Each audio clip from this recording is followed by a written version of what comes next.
നവകേരള സദസ്സിന് അന്ത്യകൂലാശ നൽകുമെന്ന പ്രസ്താവന കോൺഗ്രസിന് ചേരുന്നത് എന്നാണ് VN വാസവൻ ഈ വിഷയത്തിൽ പരിഹാസവുമായി രംഗത്തെത്തിയത്. കാരണം ബിവറേജസിന് മുന്നിൽ കൂടുന്ന ഖദർധാരികൾ പോലും കോൺഗ്രസിന്റെ ജനവിരുദ്ധ സദസ്സിന് ഉണ്ടായിട്ടില്ല. കോൺഗ്രസ് അവസാനിക്കാൻ പോകുന്നുവെന്നും മന്ത്രി VN വാസവൻ വിമർശിക്കുകയുണ്ടായി.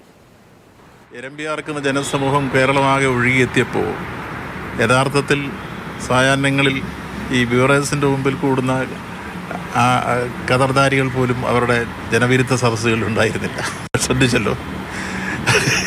അപ്പോൾ 10-50-100 പേരെ വെച്ചിട്ട് ഈ ഇരമ്പിയാർത്ത് വരുന്നൊരു ജനസമൂഹത്തെ അവർ നേരിടുമെന്ന് പറയുന്നത്. അങ്ങേയറ്റം ഇത് വിജയിച്ചു കഴിഞ്ഞപ്പോൾ അതിനെതിരായി എന്തൊക്കെ കലാപങ്ങൾ ഉണ്ടാക്കുക, ആ കലാപങ്ങൾ മാധ്യമങ്ങൾ വഴി ഉണ്ടാക്കുന്നതെന്നുള്ളത് ഒഴിച്ചാൽ ജനങ്ങളുടെ ഇടയിലേക്ക് ഇറങ്ങി ഏതെങ്കിലും തരത്തിലൊരു കലാപം ഉണ്ടാക്കാൻ അവർക്ക് കഴിഞ്ഞു, ജനങ്ങളെ സ്വാധീനിക്കാൻ അവർക്ക് കഴിഞ്ഞു, 10 ജനങ്ങളെ കൂട്ടി ഒരു പരിപാടി നടത്താൻ കഴിഞ്ഞു. അവരെന്തിനാണ് ഇപ്പോൾ ഈ ബഹളം ഉണ്ടാക്കുന്നത്?